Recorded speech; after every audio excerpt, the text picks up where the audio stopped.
best rum in the daiquiri, you guys. Welcome. Why don't you chime in? Tell me where you're coming from, where you guys are tuning in from. We want to see you. We want to hear about you. You guys drinking a daiquiri. We're going to say cheers. Go ahead and get in the chat. Let us know where you're coming in from. I'm going to say hi to you guys. We're going to go ahead and announce our panelists in a minute. I'm going to say cheers, you guys. All right. I see folks coming in, getting into the chat. We want to let everybody get in. Why don't you go ahead and tell us where you're coming from? Here from Iowa City, Carl. New Zealand, Kentucky. I'm not here is the name. Well, it looks like you're here from Kentucky. Welcome, welcome. We're glad to have you guys.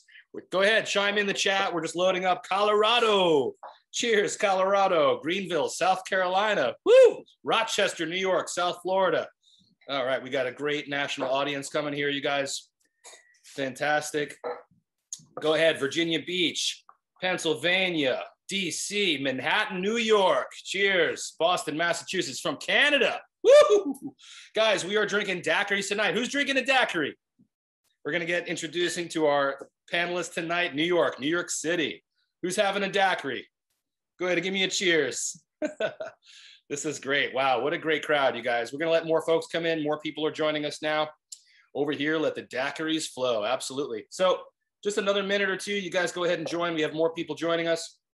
All right, you guys, so we are going to get started. It is the continuation of the Best Spirits in Cocktails Awards, which did go ahead and get its kickoff in 2020, which we were commemorating the centennial anniversary of the Prohibition, actually in Repeal Week. I think it was the 87th anniversary of the repeal.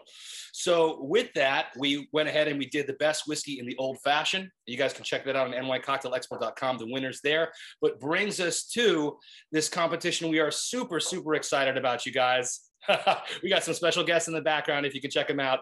We are doing the best rum in the daiquiri. So give it up for this competition. We are super excited to go ahead and announce our panelists tonight. And we're going to go ahead and let you guys meet. You guys ready to meet our panelists? Yeah, rum. That's right. Okay, great. So let's go ahead and start the introduction, guys. I want you to go ahead and meet the bar and spirits manager for the Baccarat Hotel, Antoine Hodge. Say what's up, Antoine. How you doing? How's it going, everybody? Cheers, Antoine. Great to have you. Cheers. How about the daiquiri today? That's right. Say what's up to Antoine, everybody. And go ahead and give it up for our next judge, who is spirits educator, author of Tiki Modern Tropical Cocktails, the one and only Shannon Mustipher. Shannon, what's up? It's so delightful to be here with you all. Here's to the daiquiri. Cheers. Cheers, Shannon. Amazing. Happy to have you guys, and we're especially honored to have our head judge this time for the best rum in the daiquiri. He is the creator of the Exotica pop-up series, a former bartender at Existing Conditions. Give it up for Garret Richard. Garret, how you doing? What's up? Come on in. Yeah. Say hi. I'm so glad to be here, celebrating the holy trinity of cocktails: rum, lime, and sugar. Nothing better. Cheers, guys. Cheers to our panelists. Thank you so much. Fantastic, you guys. Okay, well, we are here celebrating, and what's very special about the Best Spirits and Cocktails Awards is our judges panel go ahead and nominates iconic New York bars who are making the particular cocktail that we are checking out the spirits in. They're doing it right. They're doing it well. They're doing some of the best versions, if not the best version in New York City. So we are actually here to congratulate our nominated bar for 2021. Let's go ahead and have all the panelists and the judges give it up for our 2021 nominee for Best Daiquiri, Gage and Tollner. Give it up. You can take your microphones off. Cheers to Gage and Tollner. Amazing. And right there, as you can see on the camera, let's go ahead and unmute. We have co-founder of Gage and Tollner, Mr. Shannon Frizell, who's going to tell us about the daiquiri, tell us about what's happening at Gage and Tollner. And we're here live broadcasting from the Sunken Harbor Club. We can't wait to hear more about it. Shannon, how are you doing? Cheers. Oh, I'm doing great. Am I just a little angel sitting on your shoulder here? So listen, man, here we are at the Sunken Harbor Club at Gage and Tollner. So what can you tell us about Gage and Tollner and what's happening here? I know you guys have newly reopened. Give us a little bit about what's happening here. So Gage and Tollner, one of the most important restaurants in New York history, was founded in 1879, was open for 125 years, and closed in 2004. Me and my partners brought it back to life. We were all set to open. Last year, our opening date was going to be March 15th, 2020. That didn't work out. So we took 13 months off and we opened on April 15th, 2021. And we're going strong and we're having a really good time here. Amazing. Well, congratulations on the reopening. The place looks amazing. I mean, it's such a beautiful decor, and the lighting and everything. It's like, it's such an iconic, I mean, when you're here, you feel all of the history. It's amazing. And we're here in the Sunken Harbor Club. So what's happening up here and what can we expect to come from the Sunken Harbor Club? So Gage Tollner is an oyster and chop house on the first floor. It's got a great history. It's really part of the, the fabric of the city. Up here is a tropical bar shaped like a sunken ship on the floor of the ocean.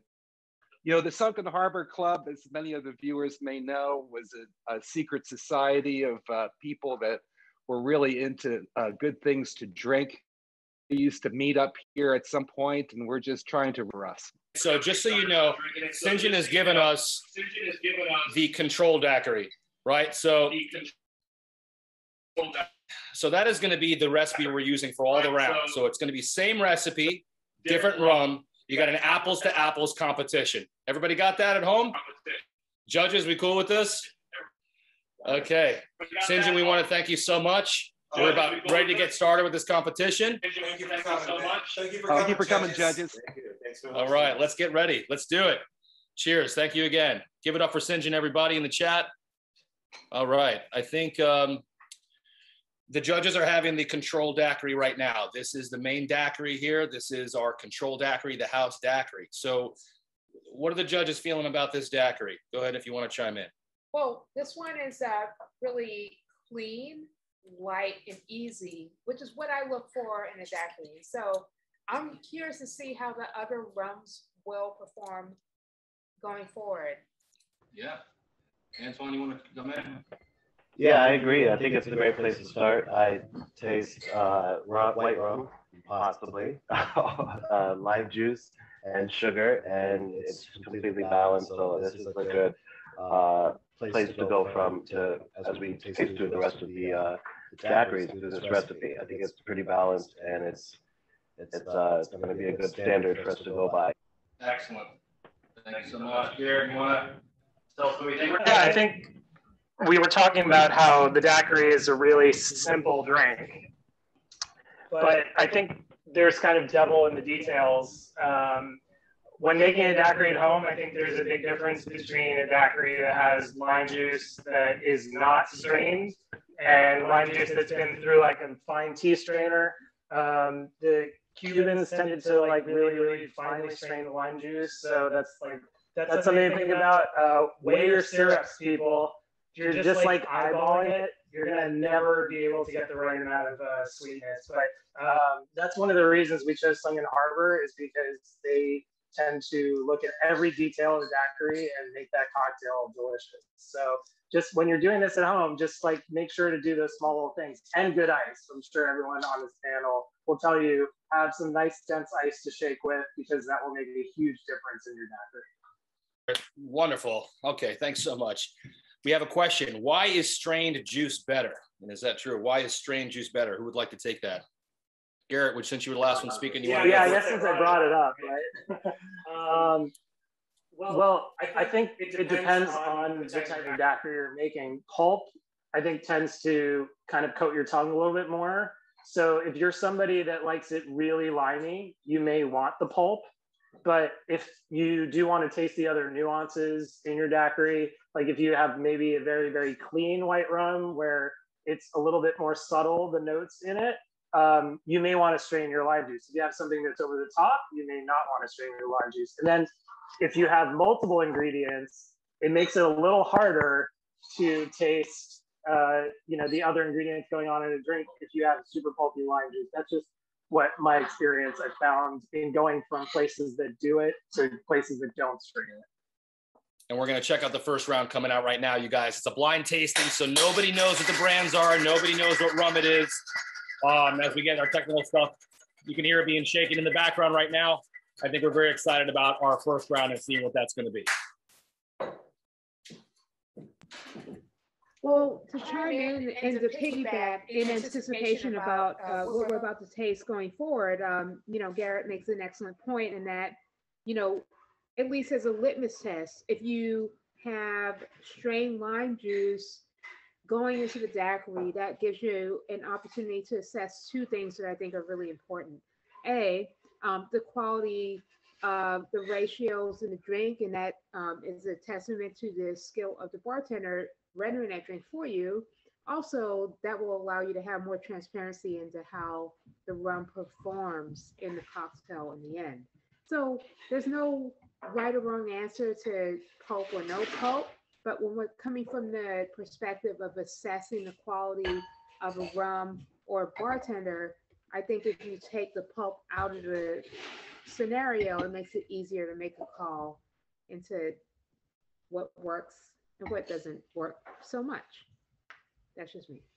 Awesome. Thanks so much for that insight, Shannon. So we do have the first round right now, and the judges do have their criteria. So we can let you guys know what that criteria is. Shannon, do you want to let us know what that criteria is on top, that the judges can 1 through 5 points, and let the crowd know how we're judging tonight? Yes, absolutely. So we're going to use some criteria that's pretty universal to how bartenders at least assess how well a cocktail is working. So first, we're going to start with balance. Balance refers to the sweet and sour, which forms the foundation of the cocktail before the spirit comes into play, and then how that supports the spirit showing up in the drink. The next one is faithfulness to the original concept or idea. In this case, the Cuban play on daiquiri from Bar Florida in Havana. This is a foundational cocktail that basically kind of made rum an international player. Next, we're going to be looking at the innovation element. So is there a rum in here that's showing a new way to look at that original template or how to improve upon it? After that, accessibility, right? So we know that the daiquiri can be a little polarizing. Some people think it's a sweet drink. Some people are not familiar with the historical elements of it. So which cocktail makes it easy for somebody to love and adopt this cocktail? And then after that, which of these templates are adaptable? Because not every bar is the same. We were chatting about this earlier. Some bars are going to be great at making shaken daiquiris a la minute. Some will use blenders. Some might want to do a frozen machine. Okay, so we're going to take all this into account in assessing these daiquiris. With that being said, our first one is up. I got to crack into this one, y'all. Awesome. That was great. Thanks so much. So that's our criteria. Once again, recap, just quick, you guys, it's going to be balance, faithfulness to the original Cuban version, innovation in rum, accessibility of flavor, adaptability to pitch or punch or frozen, and then total up those points there. Antoine, what do you think of this round? What do you think of the flavor here and some of the balance and acidity? What do you think as you're tasting this daiquiri? Yeah, no, the first initial thing that I got from this one is that not so much about the sugar. I got a lot of essences from the citrus. So the oils from the lemon, from the lime. And I really felt that sharpness and more aromatics from it first, not leaning towards the sweeter side or any other components from the rum yet. So that was just the first quick sip. So yeah. Which is my style. I like something a little more crisp, a little more tart, dry. As we were talking about the lime juice and straining it, I would 100% strain the lime juice, but I am also one of those people who may take a lime and squeeze it into my gimlet, my daiquiri, just to my taste. So I think there's this one. I do like this version. Right on. Cool, Garret. What do you think about this round? I kind of have different thoughts. I think up front the nose is great on this rum. You get a lot of tropical fruit, and I think when you look at like the sort of like dark ages of cocktails, like the 1970s, 80s, I think you know, tropical drinks are like resort drinks. We're trying to emulate like these more expensive rums from Jamaica or Barbados or whatever that had these really fruity ester qualities to it, and instead used cheaper rums and added a bunch of juices to it. And it is, you know, what is like the platonic ideal of a daiquiri. And for me, I think I tend to like things that hit a little bit more on lime and less on like the fruity sides and more citrus. But I will say that I think the aroma is great. I think the finish is really short, which I was not expecting. I was expecting with a rum that has so much aroma for it to have a much longer finish. I felt like it was a little short. So yeah. All right, there you guys go. That's our first round.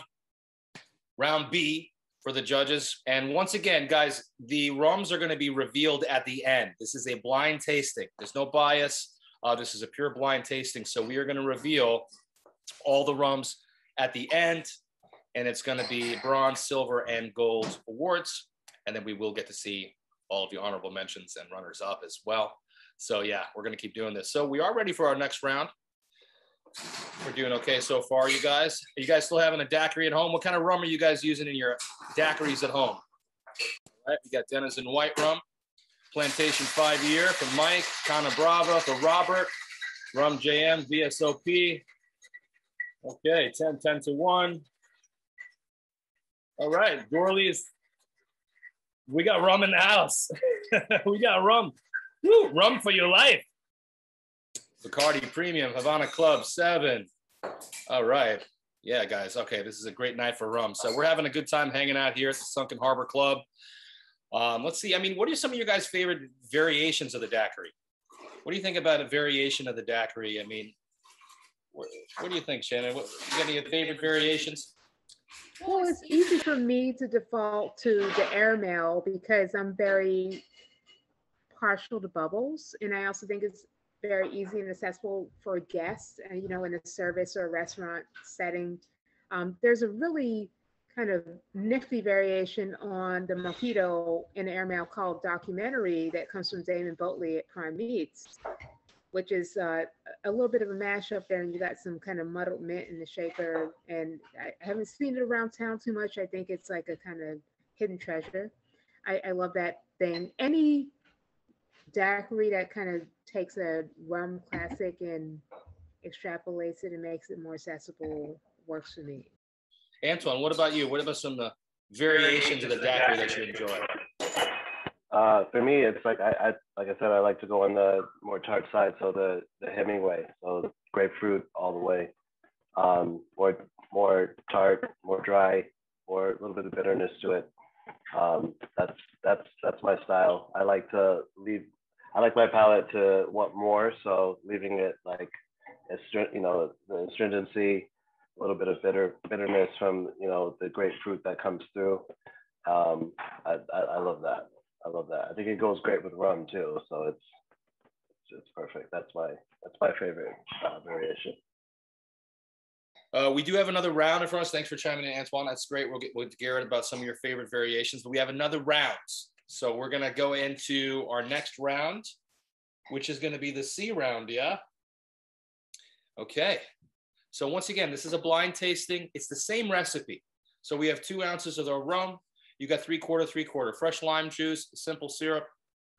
Right, guys, this is going to be our daiquiri. This is our nominated daiquiri. And every rum being put into the cocktail, in and out, in and out. Different rum, same recipe. So apples to apples competition. And we're going to see what our panelists think of this round. Let's see here. Mine's behind the computer, so I'm very lucky enough to get to join the panelists tonight and have some taste of this. So let's see what they're thinking of this. I see some interesting expressions going on from the panelists. There's some interesting expressions happening right now. That's always fun. That's good. Garrett, you want to talk about what you're tasting, man? Yeah, I don't like this one that much at all.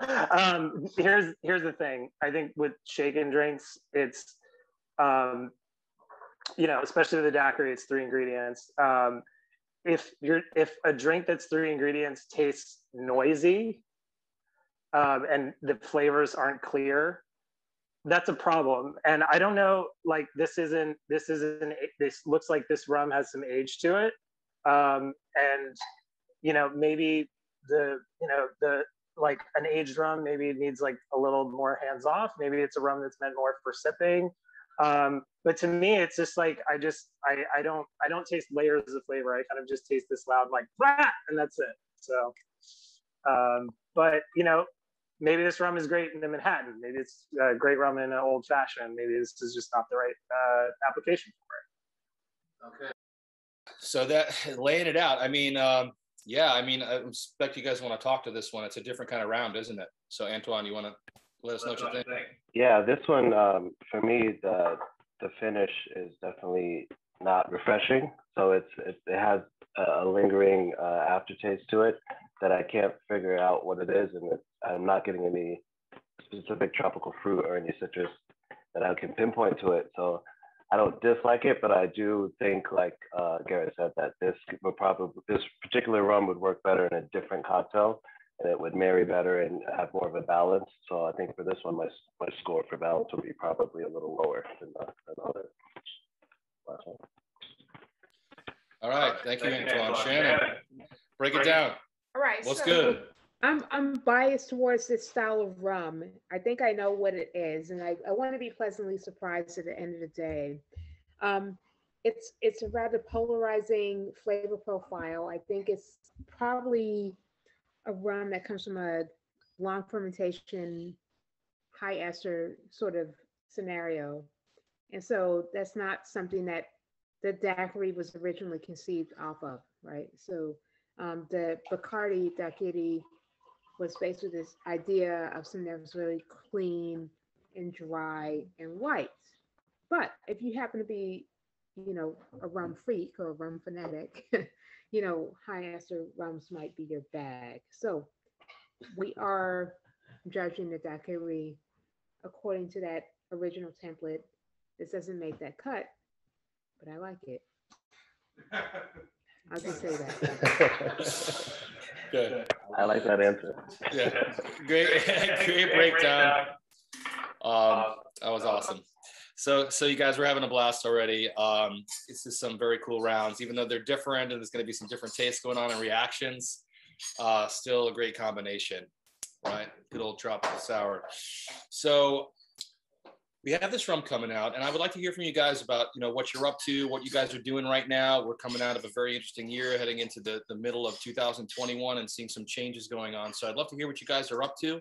If you want to let us know anything that's taking place or what you're doing. Garret, do you want to let us know anything that's happening with you or what you're up to right now? Yeah, I have to keep it a little vague, but before starting, shutdown and,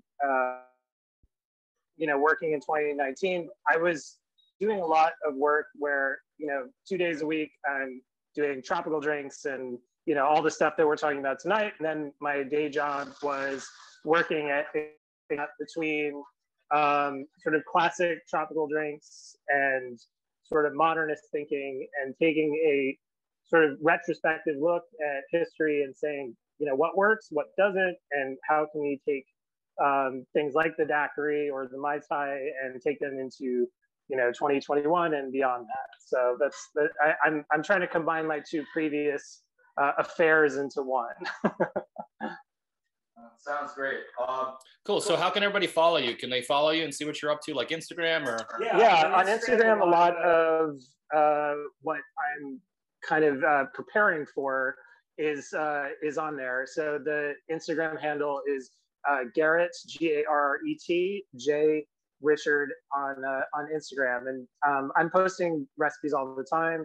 We just posted a great recipe about the painkiller and how to use acid adjusting to make your painkiller less sweet and a little bit more bright.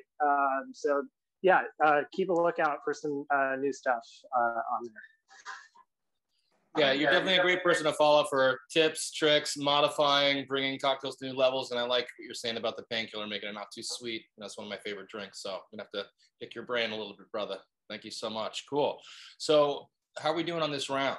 Have you guys feel good about scoring? We have another round coming out already. So, okay, great. So we do have the next round. And what round is this up here? D? All right.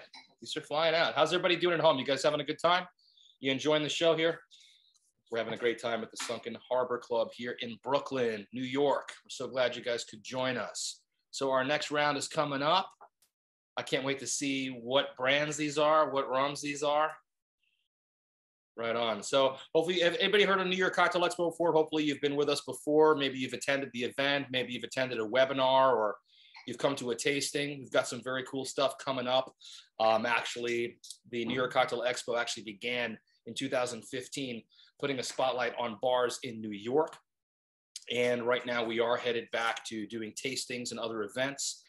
We have the NY Cocktail Tour, which is coming up, kicking off June 12th. And that is going to be a very cool tour of great cocktail bars on LI.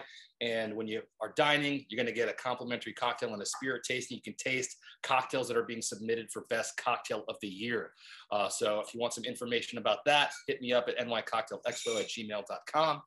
And there's plenty of great webinars and other things we have coming up as well. So let's see about this round here. I can see judges are tasting, getting some lip smacking going on. I definitely hear the lip smacking. All right, we got Steven back there. He's doing his thing. What's up, Steven? How are you, sir? I'm doing great. Doing great. I'm excited. Cool. We got Steven Belaski here at Sunken Harbor Club making the daiquiris. Give it up for Steven, everybody. Give it up for Steven. Happy to be here. This is so cool. I've been waiting for this place to open up. So this is very awesome. I've heard some great things, and we're really excited, and a great way to break the ice tonight with some awesome daiquiris. Okay, we've got Star. Star is asking us something. I know you're going to hold off on telling us the specific rums, right?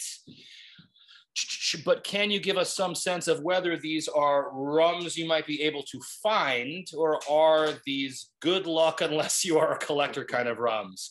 You know what? That question has my wheels turning a little bit. I almost feel like if I say something, the judge is going to start thinking that they know what it is. But I guess I feel safe saying that anything that we're going to present tonight, we want to make sure you guys can enjoy it at home. Is that a good enough answer for you, Star? Is that cool? I don't want to do any rums or anything you guys will never be able to find ever. So we want you to have the recipe. We want you to have the rums. We want you to make these. Try it at yourself at home. Why don't you guys, you're going to get all the list of every rum. You're going to be able to get all of the information. I say you guys get these rums. You're going to have the recipe. Try it for yourself and see which one you think is the best. That doesn't sound like a bad night to me. So let's tune into our judges, see what they think of this round. Shannon, what's going on with this round? What's happening here? What are we doing? Well, I have mixed feelings, okay, because I wasn't alive in Prohibition era Havana, Cuba. Okay, so I've had opportunities to taste vintage, Havana Club and Bacardi and rums that inspired what we think of as a daiquiri today, but it's just undergone so many changes that it's all conjecture in my mind. Filtered through bias, you know, it's what is good. Full disclosure. Okay, so with that being said, this example is one where I don't taste a rum at all. And my speculation is that this is a Spanish style rum, predominantly produced on a pot still with minimal aging in a barrel. So I'm like, where's the rum? That's what I'm getting at here. Whereas I've had some expressions of Havana Club and Bacardi where you can still taste the rum element, or at least some influence from barrel regimen. And I'm not getting that here. So this is my least favorite thus far. Fair enough. Fair enough. Antoine, would you like to let us know what you think of this round? Yeah, I actually like this one a little better than Shannon. I like that the finish is strongly lime, and I get a little fruit at the end. And I did write down that like the rum is just it's a doormat for this particular daiquiri. It's a foundation. It's a good foundation, but it does get lost in it. But as for adaptability for a pitcher or frozen drink, I would think about this one because I think the finish, the lingering finish that you get, is lime and it's fruity. So I'm thinking about the finish, but I do feel that the rum is probably just a good mixer, but it's not the star of the show in this effort. I was just saying that's why we have different panelists, different perspectives, and I guess I hear what you're saying about the frozen thing. You could see this being very popular, people slurping it down and drinking during summer. On showcase here, it may not be right one of the more expensive rums. Mm-hmm. So if I had to put this in a category, I'd probably put this as that particular thing. Okay, yeah, Anton was just saying about it being, I mean, I think it's a user-friendly, type of cocktail frozen, but I want to hear what Garret has to say about this round, because it does seem to be a little polarizing. So what do you think? Yeah, I think this round is extremely average. But to talk about what Shannon was saying, I think with Spanish style rums, I think the sort of modern craft cocktail daiquiri, which is essentially what we're drinking, I think kind of does a disservice to the Spanish style rums, because as I said at the beginning of this panel, it's like they're sometimes extremely subtle. And simple syrup versus sugar in a daiquiri, simple syrup tends to want rums that have a little bit more presence, while sugar melted into lime juice, I think, tends to favor rums that are a little bit more subtle, a little bit more clean. And with this, I mean, it tastes like a million daiquiris I've had in craft cocktail bars that have like a light rum in the rail. But I think this rum would have been serviced a little bit better with probably no simple syrup. And just for the viewers at home, little science behind what simple syrup does to your tongue is versus regular table sugar is when you dissolve sugar in water, sucrose actually splits into two sugars, and one of them is more sweet than sucrose. It's fructose and glucose, and fructose is derived from fruit. It's very sweet. And I think when you have like these kind of naked rums that are like very, very austere, that like super fructosey simple syrup is like, yeah. So for me, like I kind of want a rum in this panel that stands up to it, but also I don't want one that's like also like crazy, crazy interesting. So it's really hitting that sweet spot. It's very difficult. Well, I just want to piggyback on your point there. We were talking about this a little earlier before we all got together here, about what kind of sugar we're going to be utilizing.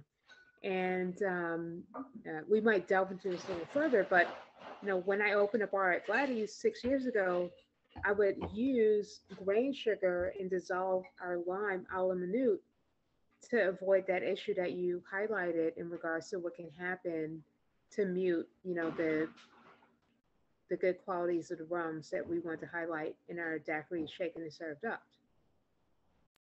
Yeah, please. I will say that I don't know, like revisiting it, as it warms up, it has been getting better, which is weird. That's usually not the case with a lot of, up drinks. But, that is something we need to look for when, bartending is seeing, and even like just with like an extra 5 minutes, I am tasting a little bit more of the subtlety of the rum. So when you're testing out cocktails at home, let your cocktail sit for a little bit and see how it changes, over time, because it can be radically different. That's interesting you say that, because we were talking about, when we're tasting these cocktails, are we going to taste? And Antoine, you're like, I like that first sip. You're like, it's my guest. I want that face. I want that reaction, right? But it's cold. It might mute some flavors. Yeah. And as it sits and it gets a little warm, Garret, you're talking about how other flavors might come to the surface with a different temperature, and you're going to get more of that. There might be a different balance happening after a few minutes. So I think that's why we're hanging 2, 3, 4 minutes on each round to taste. Are you guys doing that with your rounds and waiting a few minutes? And yeah, Shannon, just thumbs up all the way. That's awesome. But it was an interesting round. It was an interesting round. It was like lime and sugar. Yeah, lime and sugar, man, which isn't bad. It's kind of delicious. But we're going for best rum in the daiquiri here. So we do have a few more rounds coming up. Any favorites so far? Are you guys thinking like you think one is going to be the winner? Or are you keeping your mind open going, I want to see what's coming next? I'm definitely definitely keeping my mind open. Interested to see what comes up next. We have 3 more, so I'm excited to see what's next, because they're all pretty different so far. So, and as this one comes, the color is shocking me, so that's great. Yeah, this one is exciting. Yeah, I'll keep my overall opinion to myself until the end. That's cool. I like the bottle reveal. That's going to be fun. Yeah, I mean, different rounds. I mean, this is why it's cool. It's like you got this recipe. You're just like making all these different delicious cocktails, the same recipe, different spirits. And it just goes to show you why we appreciate all these different rums and how cool is it that we even have them and have all this great selection nowadays when it didn't used to be so. How fun it is living in this time when we have all these different rums we can enjoy and do this with. You know, it's sort of going to be like a little bit of a golden age. Anyway, that's my 2 cents. So the next round did come out. What do we got here, guys? Let's have a sip. Cheers, everybody at home. If you're still having a daiquiri, cheers to you. Thanks for joining us this evening. Remember to stick around till the end where we're going to reveal the winners. And we are going to get the recipe to you guys. Once again, it's 2 ounces of the rum, and it's 3/4 of fresh squeezed lime juice, and 3/4 of the simple syrup, white sugar. And once again, it's a simple syrup as opposed to the sugar being dissolved in the lime juice, right? Can I ask a question for the rest of the panelists? So far, has there been a platonic ideal for you here in the rums that have been presented to us? Because I would say all these are kind of weird so far. like to the people at home, what like platonic ideal means to me anyways is like if like the character of Janet from The Good Place, if I asked Janet, I was like, can you give me a daiquiri? And she went, yeah, sure, here you go. That's that platonic ideal daiquiri. I feel like all these are like kind of cousin black sheets of like what that platonic ideal is. Yeah. I don't know. Does anyone else feel that way so far? Yeah, I mean, I agree. Except for the control for the first one that we had, I think that was a good base to start with. But the others are very like far left, far right. Something missing. This one now that I'm tasting, I feel like it's aged. There's some butterscotch. There's other richer notes in there. So we're going to different dimensions. And I secretly think Shannon knows all of these rums. She knows everyone. But Okay. we'll get there. We can find that out in the end. So, do I know all these rums? Yeah, I might be close, but I think I at least know the family or the category where some of these renditions are coming from. But you know, Garret, I'm glad you raised this question because you know. The thing about the daiquiri is that it's something that I think has been so maligned and misunderstood over the years, and it's been, with gratitude, embraced by bartenders who want to use it as a show of hospitality, and there's a great movement to do the snackery and, let there be a showcase for your skills. But we have to reach a consensus, and I think. I don't know that people have that standard, and that's the problem, right? And that's what we're actually trying to address here tonight, because Cuban style rum, what is that right now? That's up for debate, depending on, if you believe that the Havana Club recipe is the Havana Club recipe that, we all know and love from the Prohibition era, or, what's going on with Bacardi and all that stuff. It's just, for me, it is lime juice pressed a la minute, dissolved with fine grain sugar or caster sugar on the spot, and then shaken with a lightly aged blend of pot and Colombo rums. And there's a few brands that fulfill that requirement. That's what I hope would fulfill that original template. But again, that's a really nerdy interpretation. Meanwhile, I'm happy to just do rum fried daiquiris. So I'm letting you know that, I have my biases and preferences, but I think that it's a little hard to pin down right now. Okay, fair enough. Fair enough. That was great insight. So let me ask this question then. We were talking about how, when does it not become a daiquiri? I mean, are we drinking daiquiris? Are we having drinks that you say, if you had a blind taste, you didn't know what you were part of and you drank this, you'd say, oh, I'm having some kind of daiquiri? Or are we so far out that you're saying, I'm not really drinking something that's in a daiquiri? Or are we open-minded enough to allow the different flavors, the different tastes to enjoy? Because I mean, look, there are people out there blending up these strawberry daiquiris in blenders that are just all strawberry hunks and no rum flavor in there whatsoever, and they're drinking daiquiris. So are we having daiquiris? Are we far out of the line? Or are we having different variations of daiquiris that are in the spectrum? I mean, okay, all right. So hit me up, talk about it, let's go. I gotta jump in again, you know, to say that the daiquiri doesn't really have a definition in it. Jennings Cox, you know, came up with this pitcher drink to appeal to guests that he was entertaining at his house. And, you know, Cuba in the late 19th century, he was working for a mining company and he ran out of gin. And his boss was supplying them with Bacardi that was handy. So the pitcher had sparkling water in it. So it was kind of like styled after G&T. So hospitality was at the heart of the intention of inventing this idea of a drink, which subsequently made its way back to the US and then came back to life in, you know, 1920s Cuba when Americans were seeking, you know, places to drink during Prohibition. So hospitality, I think, is at the heart of what a daiquiri is. It's like, I need to give you guys something to drink. Let me make it happen for you, right? And then at Barlow, Florida, you start to see this innovation and codification. And then things happen along the way. So I don't think we have to be stuck on this Cuban rum base, but it's like, hey, we're gonna do our best to serve people in front of us while adhering to, you know, cocktail principles, which I think Bar Florida kind of took to a higher level. In other words, ambiguous, kind of like the Force. That's just me because I just feel so inspired by the daiquiri. So there's no answer for this question, really. Wow, that's ominous. I mean, like, let me throw it before you're gonna chime in, right, Garrett, or something. I'm gonna say, you probably didn't hear me, guys. Daiquiris or rum sours? What's going on?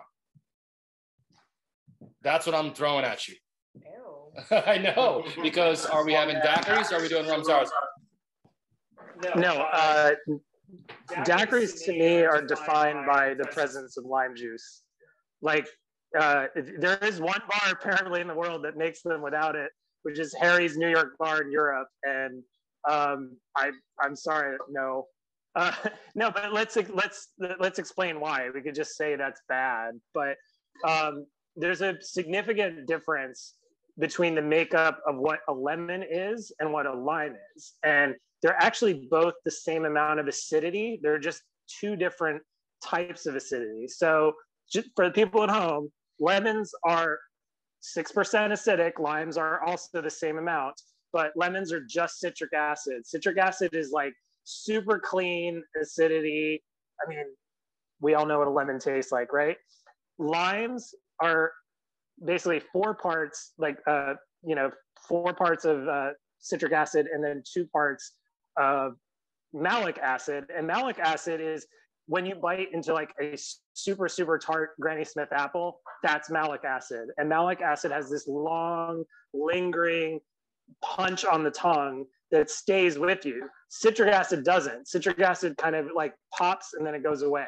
And the daiquiri needs that real strong punch of acidity. It's why it's so refreshing in hot weather. It's why the things like other drinks like the mojito and the gimlet work, is because you have that aggressive acidity from the lime. And I think without it, I don't think this drink works. Yeah, that's spot on. Definitely with the lime. Awesome, that's great insight. I want to ask the audience, are you guys enjoying how we're going into depth? Are you enjoying how we're going into depth of these concepts and the daiquiri and lime? Robert says yes, Star saying yes. You know, we have special time with our panelists, so if you guys want to pick their brains, please ask your questions. There's a Q&A area You can put questions in there. We're hopefully getting to them in the chat as well. I know we're on another round, so we are going to start talking about this round, and then if we have another one, and then we're going to see who's going to win this competition. But really interesting stuff, man. Really interesting. So are we? This is the first sip of this next round, Shannon. This is the first sip. We got the aroma going on now. We're doing the nose. Did we talk about the last round? So let's hit it. That's fine. Garret, you want to start us off? Sorry, I'll keep my comments short because we got into some other topics and we skipped this daiquiri. But this daiquiri, obviously, you can see there's some age on it, a little bit more of a golden color. What I really like about this is I think it nails the dryness category very well. I think to some people, you know, we were talking about the first rum, we were talking about how it's like super fruity, mango, banana. There are other people that love the opposite side of the spectrum where you taste either like the, you know, kind of cleaner elements. And with this, you're tasting oak for sure. And then you're tasting that oak that's sort of tempering that kind of sugarcane quality. So I think what I love about this is I do love there's like a balance between wood and the elements of the rum, the sugarcane. But, you know, many times those two things are not in sync with each other. So I like that this is dry. I think for some people, maybe this would be one step out of the comfort zone because it's a añejo daiquiri and aged rum daiquiri, but aged rum is tremendously delicious in daiquiris. And to go back to a previous question, a great variation on the daiquiri that calls for aged rum is the Brooklynite, which the folks at Dutch Gills are very proficient in making. So if you want to taste one, order Brooklynite from them. Excellent. Cool. So that's it round. And is this this our final round, or we're hitting up to G actually, right, Stephen? So we're on F, and we're going to go to G, right? All right. So A was the control, guys. That's why I gave you that little. That's why I said that A was the control. So we're starting on B, but you know, go ahead and notch it down or nudge it there, Garret. Okay, great. So we have this round here. Okay. We have some questions, but I'll let the judges go ahead and do their tasting and judging. We'll get to this question. Once again, we have some special time with our panelists tonight. You guys fire away your questions. Can the control win? The control can't win tonight. It's already been nominated. It already has one, as a matter of fact. So, because Gage and Tollner is our nominated bar and the daiquiri. Please fire away your questions. We will get to them. And we're going to go ahead and send you guys all the rums that we're using tonight when we're done. You'll have the recipe as well, some information about it. And we'd love to see you guys go ahead. If you have a daiquiri tonight and you want to post on Instagram, if you want to post on social media, go ahead and tag NY Cocktail Expo, tag Gage and Tollner. We will go ahead and repost your post. You want to let us know you're having a daiquiri with us, that'd be great. We're having a great time with you guys, and we want to thank you so much for tuning in. We got a lot more coming up for you this year for New York Cocktail Expo. So why don't we go ahead and see what the judges are going to be thinking about this round. And amazing how, you know, 3 ingredients, man, every round is hyperly different. It's very, very different, but I'm enjoying each round. I'll have to rely on the judges on whether or not we're calling it a daiquiri or not. Okay. Antoine, you want to tell us what you're tasting? What do you think of this round, Antoine? Yeah, for this one, everything I liked about the last one, which was because it felt like it was aged and I was getting more tropical notes, pineapple notes, butterscotch, all that good stuff, where it took you to a level of complexity. This one is leaving me with a sweetness, but it's not justified at the end with all those complex notes. But it's not bad. I'm just not as excited about this one, I have to say. No, the last one I liked a lot. I was stuck on this one. I almost finished it. So it's like, now I'm starting to learn where I lie on the gauge of daiquiris. If I like something, a daiquiri with a more of an aged rum. But I do get the rum coming through here, but the sweetness for me takes over, and it leaves me with sweet in my mouth. And for me, as a gimlet drinker and a lime lover, I'm kind of, this one is probably my lowest. Yeah. Everyone has to have one of those. Yeah. Shannon, what do you think of this round? You're pretty critical of 2 rounds back. I want to hear what you have to. Does this have a drier finish, a sweeter finish? It's like Simon Cowell of panels, okay? But, you know, I was talking a little bit earlier about the ethos of a daiquiri, right? So it's not necessarily meant to fetishize a rum, but meant to appeal to a wide array of palates, right? That's how the drink became popular in the first place. So while we may be referencing those earlier recipes, we got to think about, you know, where we're at right now. Okay, so take it with a grain of salt.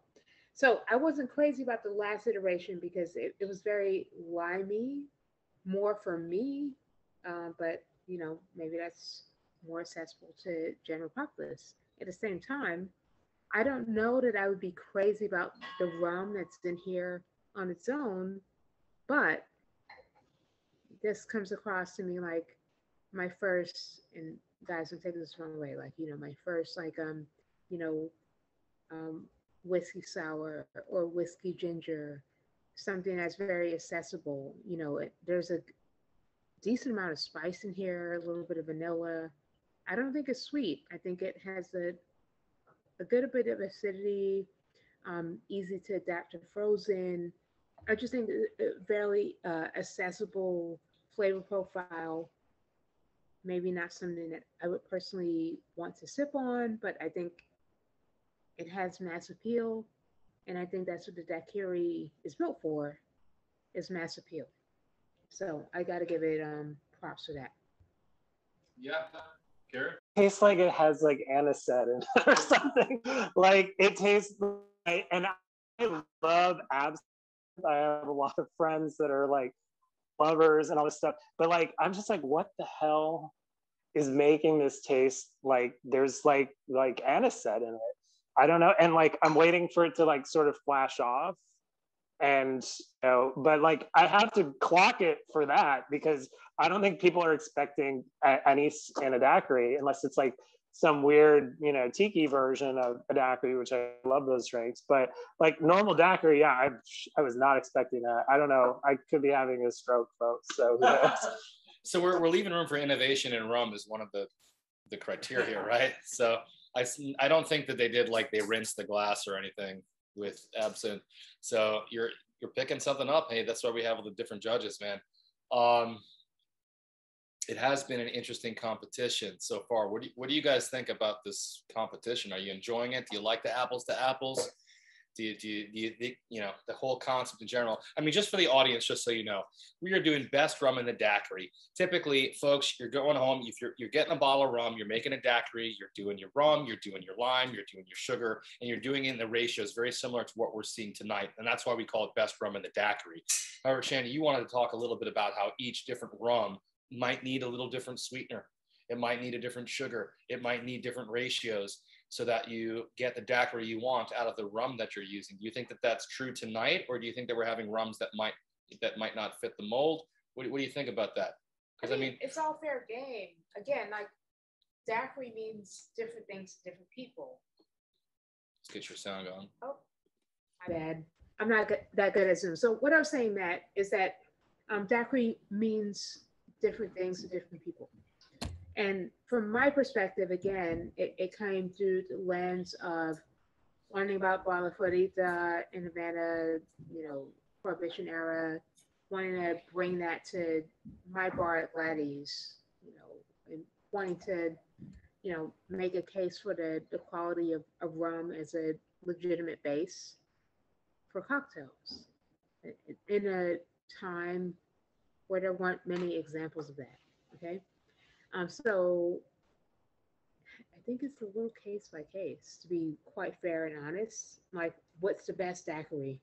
So we're going to judge these rums and maybe unpack why we think they're good or not so good. And I hope you guys can figure out what kind of mood you want to be in and what you want to experience, and then take it from there. Right, but once again, speaking to the concept of why we're doing the same recipe, just so everyone at home understands, is because typically, and especially in 2020, so many folks making more cocktails at home, more home mixologists, more people going in. And typically when they go ahead and grab a bottle of rum, they might do a little bit of research, but they've got the daiquiri recipe in the back of their pocket, or they're looking up for something quick, and they're doing this pretty similar recipe that we're doing. So that's why we're ripping in and out these different rums to try it. But most of the rums that we're having tonight, sure, different variations are going to give you a nice or a different result, right? Different result. We got the last round shaking up in the background. We're going to do this final round, guys. Are you ready for this round? Yeah. And then we are going to speak a little bit about the history of the daiquiri before we close it, right? Just so we can have everybody speak about the history of the daiquiri. And then talk about where the daiquiri is going and tropical cocktails and tiki and all that stuff as well. We hope you guys are enjoying yourselves. We got our next round coming in. Will we get the judges' marks on each rum along with the rums that were used? Mike M is asking. I don't know if we're gonna be submitting those. If the judges want to go ahead and screenshot their scores and post on Instagram, maybe you want to follow. You should follow all the. That's a good time for it now. Well, if you guys want to follow Shannon, where can we follow you? On Instagram. You want to put in so people can follow you? You want to put it in the chat? I'll put it in the chat. My Instagram is easy to find. It's just at Shannon Mustipher, my first and last name. No hashtags, no nothing fancy. Look for me there, at Shannon Mustipher. I'm putting it in right now. Sounds good. So if you guys want to follow Shannon, you got to follow Shannon, see what she's up to. Once again, Shannon's spirits educator. And we also teamed up to create the New York's official tropical cocktail competition, the Tiki Throwdown, which we're going to be seeing again in 2021. Super good times. Follow her for great stuff on Tiki and tropical cocktails. And once again, of course, best-selling author of Tiki Modern Tropical Cocktails. Great, great book. Literally, I'm like throwing parties based on the book. So you got to get the book and just have a blast this summer, you guys. It's going to be amazing. So final round. We're going to final round. Why don't we do a sip? And while you guys are judging, we can talk a little bit about the history of the daiquiri and get you guys to speak a little bit about that. All right, you guys. Cheers to everybody at home. We thank you so much for tuning in. Cheers, everybody. Here's to you. No, we're not allowed to like point out the brand in this, but yeah, but there's like, it's either one of two things for me, and I'm pretty damn sure about it. But for people at home, this, not in a bad way, this tastes like Capri Sun. Like your memories of Capri Sun without, without the diabetes and the corn syrup. But I think that tends to say that this might be a curveball daiquiri where there's something in there. But look, this is to be pretentious about something that tastes like that. If it's made with all natural ingredients and the things are actually of integrity and the balance is right, if it reminds you of something of childhood, that doesn't mean it's a bad thing necessarily speaking. It's very funny to, be in an adult setting and to be reminded of something like that. So I don't know if anyone else on the panel feels that way. Capri Sun. I hope it's a good memory. I have some memories of Capri Sun. I used to enjoy punching the hole in the bag with the straw. That's what I remember, guys. I will let the panelists talk about what they're tasting. I'm just happy to be sipping along so I can be in context. That's what we're doing. Antoine, what are you tasting? What do you think about this round here? I mean, it's definitely juicy. Juicy. It's very juicy. Juicy fruit, Capri Sun, whatever your family took in for their juice refreshment. This is kind of what this one is for me as well. Like it's the lime is not there for me, and as we all know, that my style now is like lime forward, more tart. But I definitely get some tropical fruit, some pineapple, some banana, some dried banana, almost as if it's like infused in the rum. Like that's kind of how deep it is. But it's kind of leading me, I don't know if it's a rum from like the Philippines or somewhere else, but it's, I'm trying not to say any names, but it's leading me in different directions, this particular one. But it is on the fruitier side. It is juicier, it's sweeter. But I think the cool thing about like this whole contest and going through the classics is the fun part about how like there's still classics, but we're always reinterpreting them and using them for what we need now. So it's like we're not really making, like no one's really making classic old fashions. You know, we're making the classic version of an old fashioned now. And same thing with martinis. No one's making the classic version of a martini. There's barely any vermouth in a martini these days. But we still call them classics because we're all in this together and we're all reinventing them and doing things like this, which is a lot of fun. But it just shows you that, you know, the classics will always be there, and we're there to like kind of guide the way, and it's a lot of fun. I like this. Yeah. Great, thanks for your insight, guys. Before we go into more into Capri Sun and juice, plenty of juice to go around. We're going to talk about the history of the daiquiri. Shannon, I want you to take us on a little trip, a drink called a daiquiri, and give us a bit of the history so folks at home can get a foundation. Thank you. Thank you, guys. All right, so I am about a few daiquiris in, so bear with me, but I think I can help you out here. So just to put it out as a disclaimer, when I opened up Gladys Caribbean about 7 years ago, when I was in the process of doing so, I didn't really know much about the rum category. And I had a month to do about 200 bottles, upwards of 250, to come up with a back bar of 50 that I would feel confident pouring neat as well as utilizing in the program. And I worked in wine prior to that, so I had some pretty stringent criteria for what would satisfy that, just to give you some background. And the drink that I thought would be illustrative of showing the merits of the rum category, in our context at least, was a daiquiri or the daiquiri, right? And there are two factors that would come into play there.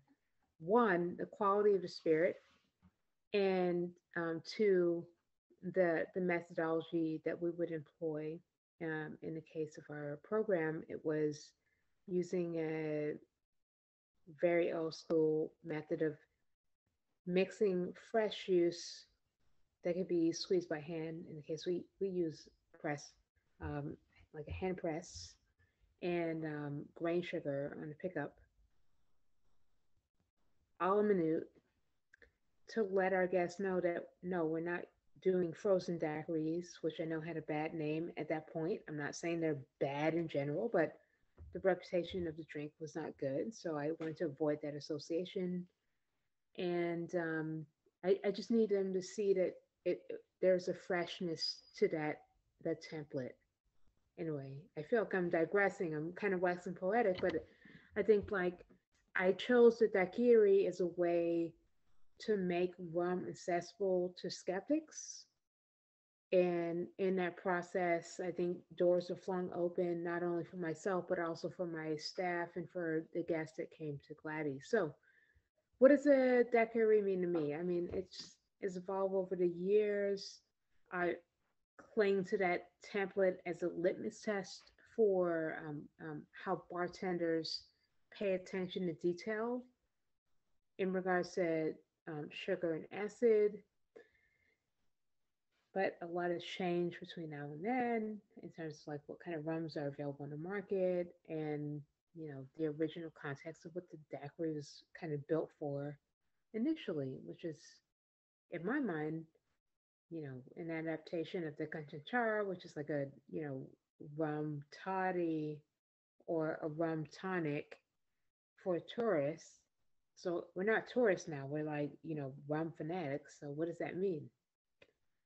Point being, we can look at those original recipes and we can think about this idea that the drink should be light and clean and fresh and shaken and serving up. But I think it's always been open to interpretation. Yeah, and just a nice, friendly cocktail that will definitely welcome into the world of rum. That's a definitely nice handshake and a gateway cocktail into the world of rum, the daiquiri. I mean, come on. It's very friendly. It's super friendly. Too friendly? I don't know. Garret, what do you have to say about the history of the daiquiri, origins of the daiquiri, authenticity of the purest daiquiri, you know? Well, what's interesting about the bar that made the daiquiri famous, La Floridita in Cuba, is from the very beginning, they didn't think this was one drink. They thought it was a family of drinks that could be riffed upon and made, torn apart in, multiple ways. And, the sort of platonic ideal that we talk about was served like this, up with no ice. But what Hemingway was drinking originally was a drink that actually had what we would call shave ice. It had very fine, almost snow cone ice, which was what his daiquiri was served on, with no sugar and double the rum. But that bar also created frozen versions of the daiquiri, created versions that had, a little bit of orange juice and curacao, which was their #2 daiquiri. So what's interesting about it is that unlike something like the Manhattan or the Martini, which eventually had a name attached to it and a very specific methodology, the people that really pushed the daiquiri forward were always game to mess around with it and to create different versions of it. So it really was a drink that evolved over time. And when the blender was created in the late 1930s, the Waring blender was like the newest technology of the day. It was the liquid nitrogen of its time and, the centrifuge of its time. And people were super excited to make frozen daiquiris. And back then, that was not considered a low-class drink. There's evidence that the strawberry daiquiri was served at the Plaza Hotel. The Waldorf Hotel also had frozen daiquiri. Those were high-end items for the time when blenders were not cheap and they were brand new technology. So just for everyone, keep your minds open. And as we as bartenders are learning more about the history of the daiquiri, we're less about being the mustachioed vest people of 2010 saying you're wrong of wanting this type of drink. And we're more open to thinking about, well, maybe the daiquiri is a whole universe unto itself. And I think that's what's really exciting about the times we're in now. Wow, and wow, that's great. And that kind of speaks to this competition too. It's we're not being super closed-minded purists here. We're leaving the door open for this great cocktail we call the daiquiri, and that so many of us love, and for good reason. It's super delicious, simple. Anyone can make it at home. And we're having a great time. Thanks. We are seeing some questions coming in the Q&A. This is our final round, so I'm going to let the judges sort of start to corral a little bit, sort of look at your scores if you guys are getting comfortable finishing. Guys, who's excited for the bottle reveals? That's what I'm excited for. I want to see who are the rums, who signed up for this, who's competing, what rums were which round, who's going to win this thing. This is so awesome of a competition. So if the judges want to look over your scores, start to talk amongst yourselves, feel free to have some banter as well on the microphones without the delays going on. I do have a question I might get into. I think when we're done, when tasting a large number of rums, is it similar to a large wine tasting where you would spit out the rum? Well, if you don't want to get blasted, if you're drinking OFTD, or something else. Anyone have anything to say about rum tasting in a way to do it that might be advised? Yeah, I'll just throw in, like, we have sparkling water, we have spit cups, just to keep, the sugar can kind of stack on itself. So you don't want to, you want to have a clean palate when you're going through rums. It's made of sugar, so it's made of molasses. So you want to definitely cleanse your palate, have some sparkling water or something in between, but we're definitely doing that. It's definitely like a wine tasting where you can kind of wear your palate out and wear your tongue out. So you need to be conscious of that. So, but we're doing the right thing. Yeah, and once again, we had some viewers that were in New York. You guys got to come hang out here at Gage and Tollner. This is a beautiful location. I walked in, I was like mesmerized. One of my favorite things to do, and why I live in New York, is I love to drink cocktails. I love to eat great food. I love to visit amazing restaurants and have all these New York experiences. And you guys, it's beautiful. It's so beautiful here. You've got to come to Gage and Tollner. You've got to have a meal here. And when they open the Sunken Harbor Club, oh my gosh, come have some cocktails, come hang out. This place is incredible. When is the Sunken Harbor Club officially opening? Do we have an answer for that? Is Stephen here, or Alex, or anyone that can tell us? We have some people that from New York that like to know. We're getting that answer for you. Yeah, we don't have an official date just yet. We are eyeing July, but we're kind of playing it by ear, making sure everything's real buttoned down for when we open up. Yeah, follow us on social media, Sunken Harbor Club on Instagram. Lots of updates as they come. So it's Sunken Harbor Club on Instagram, right? Yep. Sunken Harbor Club. Sunken Harbor Club. You guys be sure to follow. You guys be sure to follow. Cool. So we have some questions. If you guys want to ask your questions now, we're going to be doing the tallying up of the scores soon. Okay. So Robert is asking, do we want to answer this question right now? Even though if we do, we might want to wait until we see these rums. I don't know. Fine. Why not? Check my tag. So what are the panelists' go-to rums when making a daiquiri at home? If you're going to go home right now, you're like, I'm going to make a daiquiri. Boom, boom. What's your go-to rum, man? Garret, what do you got? Yeah, it helps, last year or so, traveling a little bit and maybe not being in your home bar where you have like a million different things. Your purchasing choices have to be really sound. But I would say I recently have really liked Denison White. I think Denison White has that cool combo of there are some parts of it that are very fruity and there are other parts that are really dry. For the more like austere daiquiris, I love Brugal Extra Dry. I think it's a really well-made product, and I think something maybe trying to think like a weird one. Recently, I really like Panama Pacific 9-year. I think it's really cool because it's an aged rum done in the Spanish style, but they did it at the proper proof, 94 proof, which gins tend to have a bunch of options when it comes to proof. The rum world either gets like 151 or 40 or 80 proof. I want a lot of different options. I want as much options as the gin world. So I like that Panama Pacific did that and made something that was 94 proof that wasn't like a crazy, light your drink on fire kind of rum. So yeah, that's what I would say. Okay. Just gonna quickly piggyback. Yes. Rum's clocking it at 40%. That's it. No. Diversity and proof definitely adds a lot of, interest to the proceedings, and it's something you should seek out. So don't be afraid of like things that you see coming in at 50%, 110, what have you. Like, do your research. It's worth it. Signing off. To throw in my favorites, to be honest, I think I'm the newest, or the most, the newest to the rum game here, and I'm excited that it's getting its reputation back, as tequila has, as other spirits have. It's becoming more sophisticated. As you said, there's not a lot of categories, and it's kind of has a bad rep as one thing, and it's so many things. But for me, for mixed cocktails, Fleur de Cagna, I like that a lot, just because it's lightly aged and it's filtered, so it adds a little more depth to the cocktails, but you don't see it in the color like you would in some of these aged, like further aged rums. But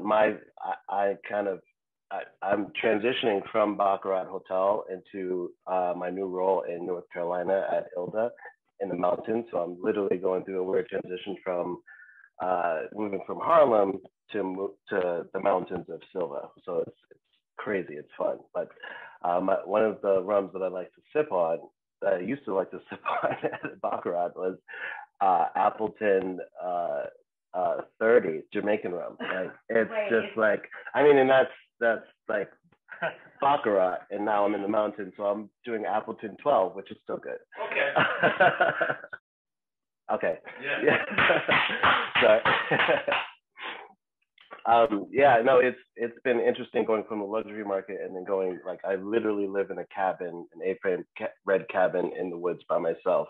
I go out, I pick flowers and take them to the bar, and I make drinks, and I, source things locally, and it's a whole different vibe, but I'm getting the same amount of satisfaction that I was when I was drinking Appleton 30. Yeah. So it's it's a lot of fun. It's fun. But yeah, I'm excited for rum and how it's getting its reputation back. I'm happy for it, and I'm learning a lot. I've known Shannon for a little while, just like Garret, but this is fun for me because I have an interesting palate on this panel because it is a fresh palate. So yeah, this is a lot of fun. You enjoying this panel? I am enjoying the panel. Yeah. These are some strong opinions. It was a great panel. I don't know who's gonna win. I don't know what the numbers are gonna be. I don't know what to tell anyone. We're just gonna have to wait and see. I have no idea what's gonna happen. Okay, so I'm gonna let the judges start to tally up your votes. If you guys want to go ahead and put the numbers, if you want to add up the numbers, if you can, you guys can do a second check just to make sure it's accurate. So Gage and Tollner's gonna check. But also, like, we're gonna let the judges deliberate amongst themselves to see if you guys have any overlap, to see if you guys are picking the same 1, 2, and 3. If you guys have the same 1, 2, and 3. And while they're doing that, obviously the panelists are who you guys are gonna want to talk to, but I'll probably relate with most of you guys the most. I still enjoy buying a rum, having a rum on my bar and going, I want to make a daiquiri and I'm just going to shake this up in this ratio. And that's kind of like the fun of what we're doing tonight. And for me, being either a purist, being a cocktail nerd who gets to hang out with a lot of cool folks in Cocktail Expo, like our panelists here tonight, who have so much amazing information that will dial you into something you really want, that's really purist, but also the fun and the casualness and the easygoingness of going, I love rum, I like lime and sugar, and I want to shake it up together and drink a really good drink. And it comes out to be this daiquiri, and I really enjoy it. And I still like doing that at home. I still like just sampling, and that's what we're doing tonight. So while the judges are tallying up, if you guys are finished, or let me know where you're at. Are we ready to hand it in to Gage and Tollner to see who their numbers are? I tell you what? Why don't we hand in the numbers to Gage and Tollner? They'll add it up while you guys talk, and we'll see if you guys have a 1, 2, 3 collectively. Let's see if you guys agree with each other on the best rum in the daiquiri tonight. What do you think? Is that cool? Yeah. Do you guys want to retaste anything? Do you want to do a retaste? Are we doing a retaste? Which I want to ask the viewers at home, which oh my God, there's a whole couch here. Which round do you guys think is going to win? Did you get a feel for any of the judges that they were liking a certain round, that they were disliking a certain round? Which round do you guys think is going to come out on top tonight? And if you have any guesses of what rums they are, hey, go ahead, shoot them in the chat. Who cares? Fire away, guys. We're having a great time. Thank you, everybody, for hanging with us. It looks like almost our whole audience has hung with us the whole time. I'm guessing because you want to see who the brands are, because I do also.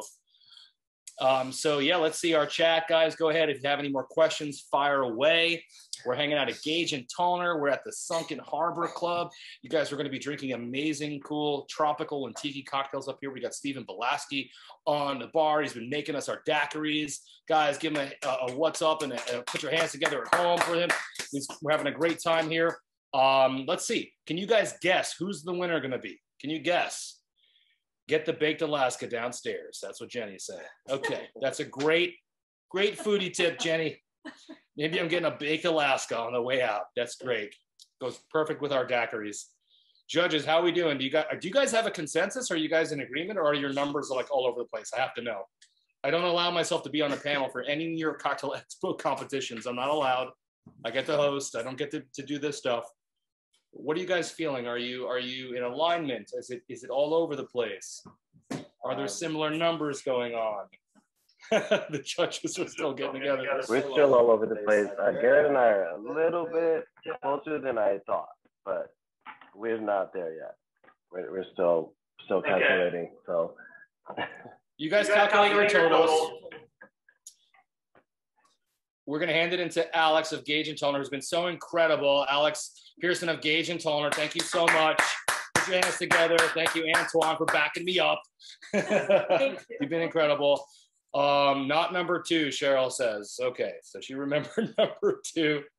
We have no idea. Any guesses on any of the rums tonight? Can you guess on any of the rums you think we were drinking tonight?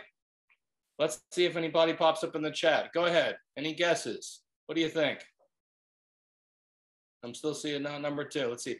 Flora de Cana, Don Papa. I'm telling you what, if we were drinking Don Papa, everybody here would know it.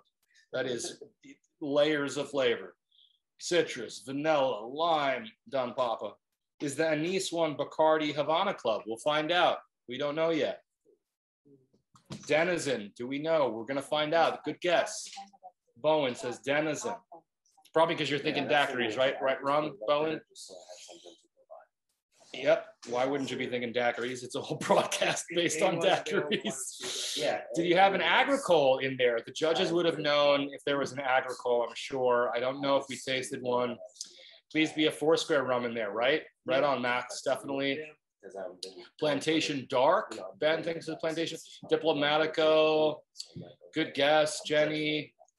Florida Cana, 10-1. Diplomatico. These are all great guesses, guys. Keep them coming. We're going to find out. All right, go ahead and post your pictures on Instagram. If you guys are having a daiquiri, if you want to do a selfie, if you just want to say you're tuning in with us right now, we will repost you in the NY Cocktail Expo story. So if you want to go ahead and just while you're waiting the results, you want to take a selfie, you want to shoot a cocktail, a bottle of rum, whatever you want to do, we will repost you at NY Cocktail Expo on Instagram. Let's see, good guesses, you guys. Okay, so the judges, man, they're taking their time, you guys. So what else do we have coming up for New York Cocktail Expo? So coming up, actually, we are going to have the best whiskey in the Manhattan, the best whiskey in the old-fashioned competitions coming up later this year. And also, we're going to have how to make the best Manhattan in Manhattan webinar. So if you like the Manhattan cocktail and you're interested in making the Manhattan at home, you can tune in for our webinar, How to Make the Best Manhattan in Manhattan. That'll be coming up in about 6 weeks as well. Go ahead and check out nycocktailexpo.com. You can engage with all of our 2021 Spirit exhibitors. If you're in the industry, do you have anybody who's a bartender out there? Let me see my hospitality people. Who's in bartending? Who's making drinks? Who's bar managing? Who's spirit managing? Let me see you in the chat. Where are bartenders at tonight? Let me see you guys pop up there. Let's see who's coming in. We have any bartenders here? Who's doing tiki? Who's getting down with tiki out there? Come on, let me see. Let me see my tiki people out there. That's right, you guys. If you're in New York and you want to compete, tiki time. Jenny's saying tiki time. That's what's up. Let's get exotic. Pooch does a Sunday night pour and tiki. Woohoo! Yeah, we're getting down, Deanna. Cool. If you guys want to sign up, if you're in New York and you're tending bar, if you're representing a bar, if you're representing a spirit brand, sign up for the Tiki Throwdown of 2021. It's New York's official tropical cocktail competition. We're going to have a supreme judges panel for you guys to judge your tiki cocktails. And we want to keep tiki alive. You guys keep it fun, keep it awesome. Yeah, okay. Shooting photos. We've got some photographers out there. Don Q Cold and Bacardi 4. Guys, we just love rum, man. Hashtag rum for your life. No, but A is the control. Let me check in with our judges, you guys, and see how we're doing over there. No, A was the control. A is the control. A is the control. Yes. Yeah. All right, you guys. Who do you think is going to win here? We're going to find out. We're going to see who's going to win. I just did it because I wanted to see. All right, you guys. So has anybody signed up for any bartending competitions? You guys doing any rum competitions? Do you have any photographs of your tiki cocktails? We want to see your tropical cocktails. Take a picture of your tropical cocktail, hashtag it, Tiki Throwdown, tag NY Cocktail Expo, heck, tag Shannon Mustipher. We're going to check you guys out. We're going to check in with our judges panel and see who's going to win this thing. How you guys doing? Are you guys in a consensus or is it going to be the points? Somebody knows. What are you thinking, Shannon? I think it'd be fair to give us another minute because it's trying to compare. I just want to be fair to everybody here. All right, I tell you what. Why don't you guys fire away some questions? We'll see if we can ask a question or two while our judges are getting their scores. Because we've had a lot of philosophical I'd like to questions. try B again. Yeah, let's. To be honest. Okay.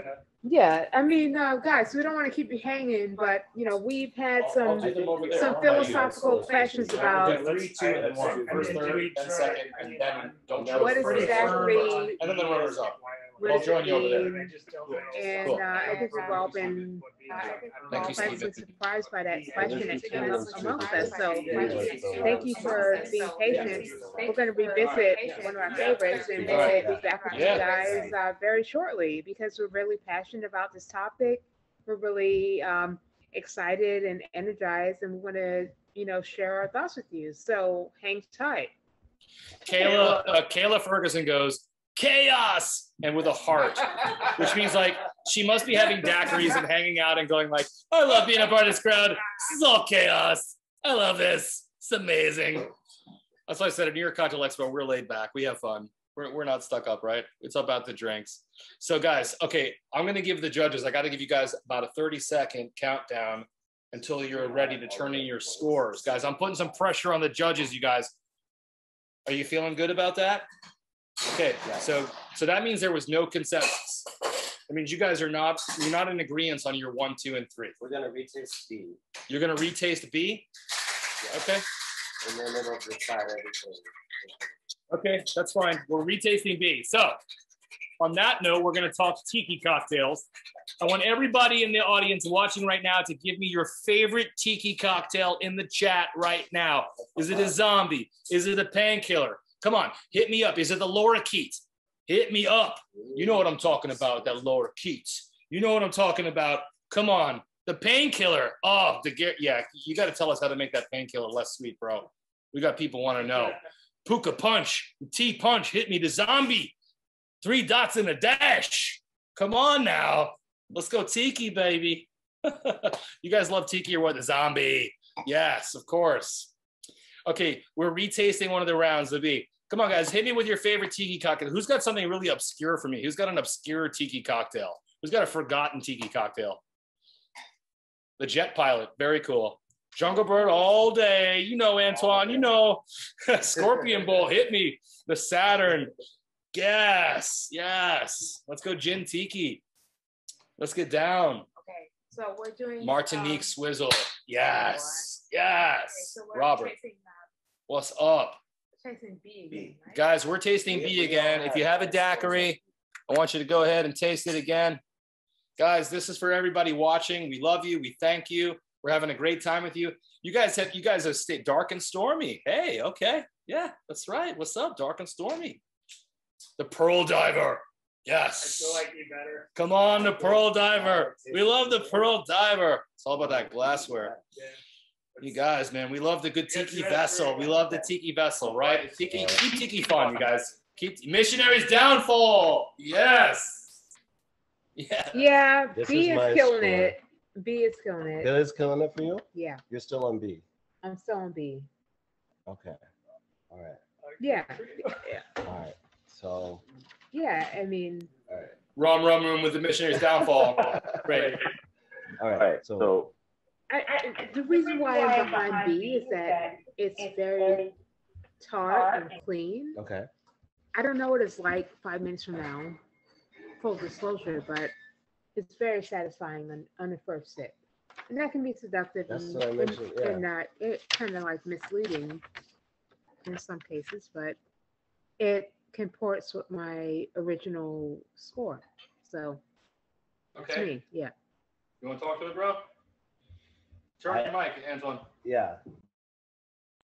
Yeah, I agree with everything with B, but the E was the one that had all of those things, but then also had the extra level of complexity with the tropical fruits. I started getting dried pineapple, dried, banana and butterscotch. E was my surprise.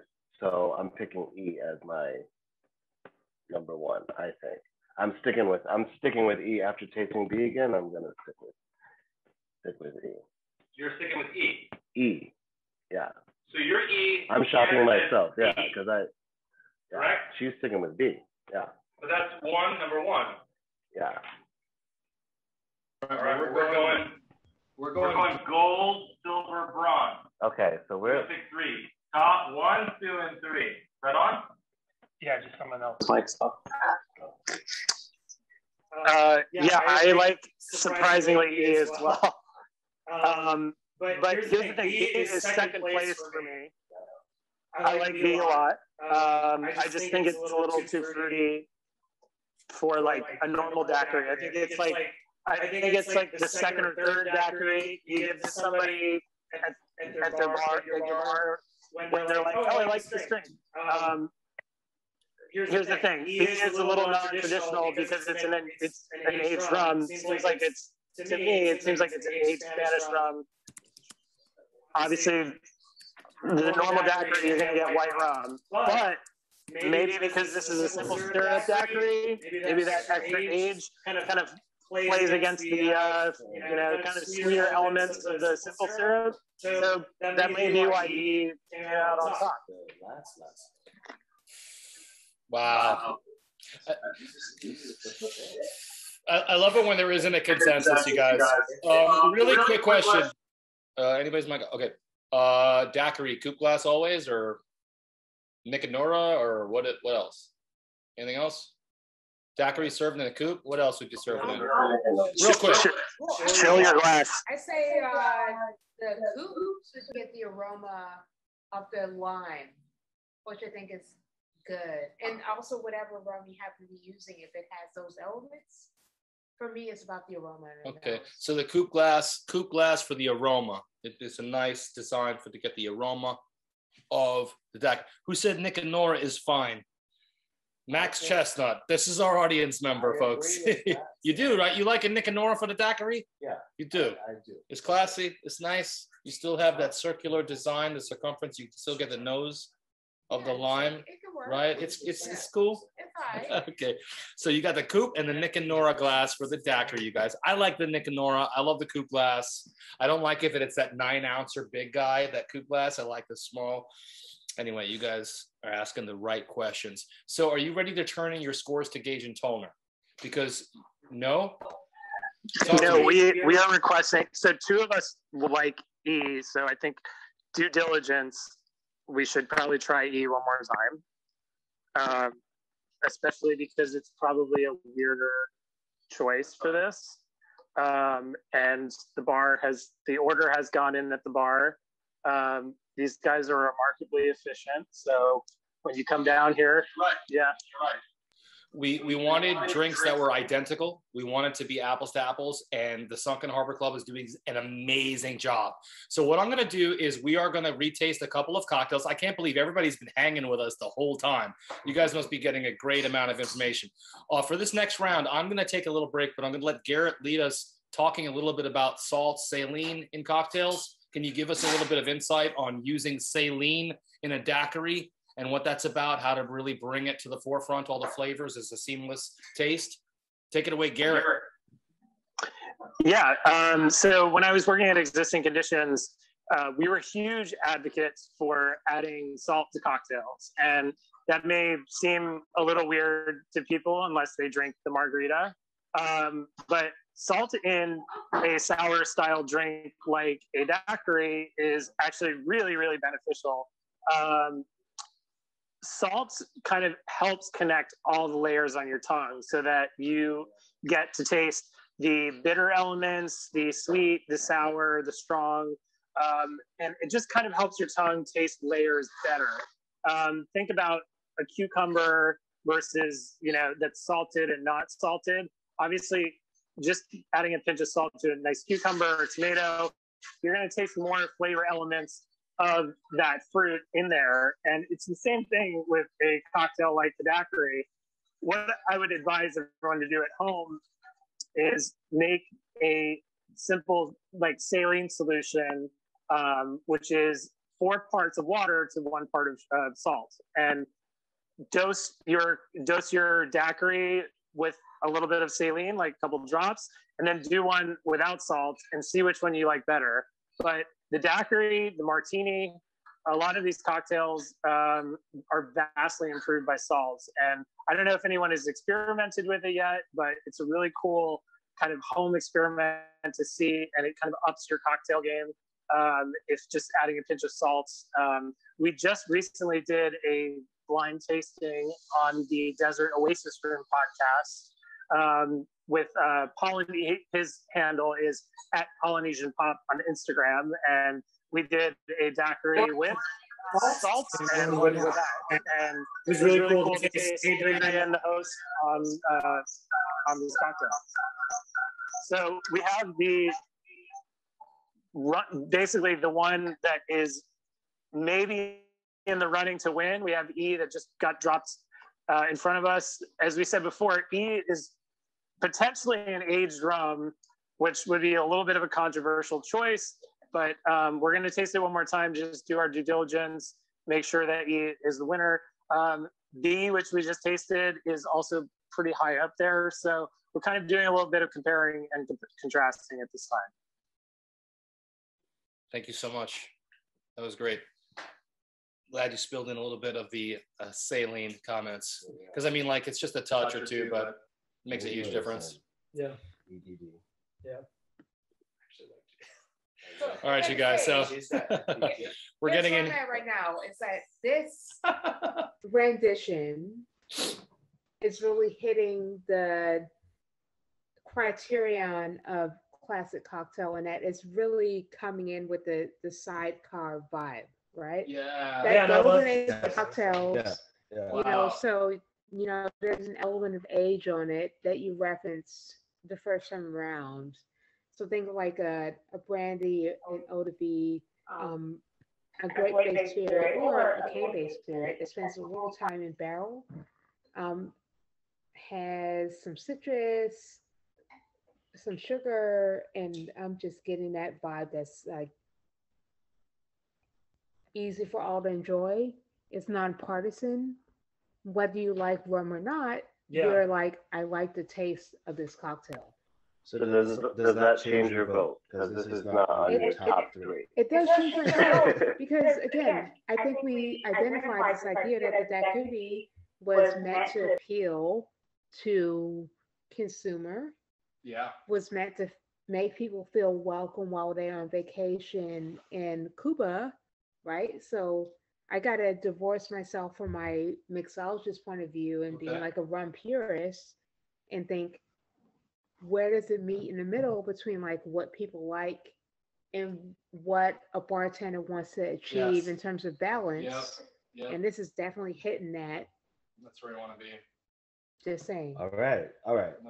I'm feeling it. All right. No? So which one do you want to? So for number one and number two, do you want to switch out the E for? I mean, I'm just saying, push you to the front. Yeah. To the front. Yeah. The front of the line. Oh man. I'll push it because it's I think it's. I'm going back to the story. Okay. Not being a cocktail purist and thinking like, what do people want? That's what the daiquiri is about. It was appeal To consumer. And this is very appealing to consumers. That's just me. Let me, while you guys are doing your thing, I'm sorry. Let me speak to the experience we're having. We're having a consumer experience. We're having cocktails. We're having a night where we're hanging out, right? We're enjoying ourselves. And our taste, because we like good stuff, we've had a few rounds, but you guys are doing retasting, which means you're broken in, you're warmed up. So this is very similar in context to a consumer experience, which is what all bars are selling their cocktails to consumers. They make up the whole blonde line of the whole thing. They work 40, 80 hours a week just to come to our bars and drink the cocktails. So if you're finding that perfect middle ground between the taste of the bartender, the mixologist, and the consumer who just loves that user-friendly daiquiri, that's that sweet spot from hearing what you guys are saying. That's what I'm picking up if you're laying that down. Does it make sense? Yeah. I've been won over. I think it's great. No, because we're kind of set with like number one and number two. We just need to. Everyone is. Every audience member has stayed with us the whole time, which I'm amazed with. They're all still here. So cheers to our audience members. Here's to you guys for sticking with us, because we've got a real deal judges panel here who wants to get this right. They're not phoning it in. They're like, let's do this. And you guys really care about this tasting too. So we're going to get you all the information so you can do this at home and enjoy these great daiquiris, man. I'm having a great time spending time with these folks, and we hope you guys are having fun too on a Monday, right? Daiquiri Mondays. What a thing. Is very low. So they have a number one. Can I know what does Alex think? That's Steven, by the way. Alex is Steven, who's representing. Let's talk to Steven for a minute, actually. Wouldn't you get your microphone on? We can talk about the Sunken Harbor Club while they're doing their thing. So we can talk a bit about. Yeah. Thank you. So what can we expect as far as, are we doing tiki cocktails here? Tropical cocktails, like classics, like new, like avant-garde? Yeah, we're trying to push the envelope a little bit. I keep calling it post-tiki. I think up here we're trying to get away from a lot of that like 50s, 60s appropriation, and we're trying to, we're kind of going speakeasy, nautical, post-tiki, just like we're going to have a big section of the menu that focuses on those like 20s to 50s sort of American vacation era classics. And on top of that, we're doing a lot of like really in-depth, like alternative history, like just really fun explorative things with like kind of pushing the envelope, taking those early tiki vibes and just, it's 2021. It's time for some new flavors. It's time to explore different parts of the world, celebrate different flavor combos, and just have a lot of fun. Like we're in a beautiful space. We're just gonna sort of open the doors to whatever we feel like making, as long as people are drinking, we're good. And it's a beautiful space. Like I feel like I'm in like a refined like pirate ship almost. It's almost like you get the window of the bow right there, the deck, the window opening up to the sea.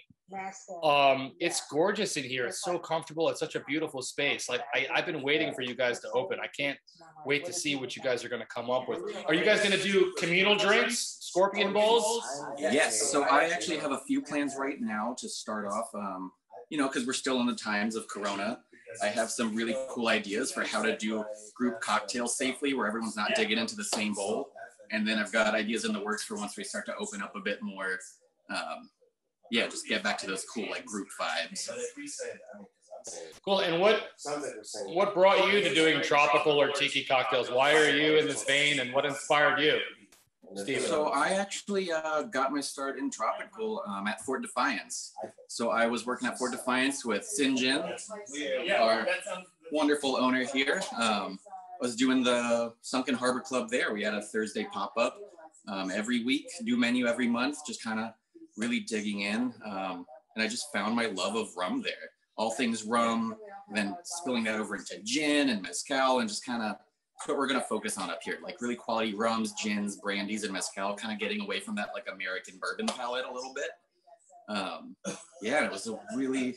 It just opened the door to me. Like I got started with that sort of like early Death & Co era of cocktail making, and just kind of kept pushing the envelope from there. So I'm going to do some really goofy stuff. Are you guys gonna get down mezcal?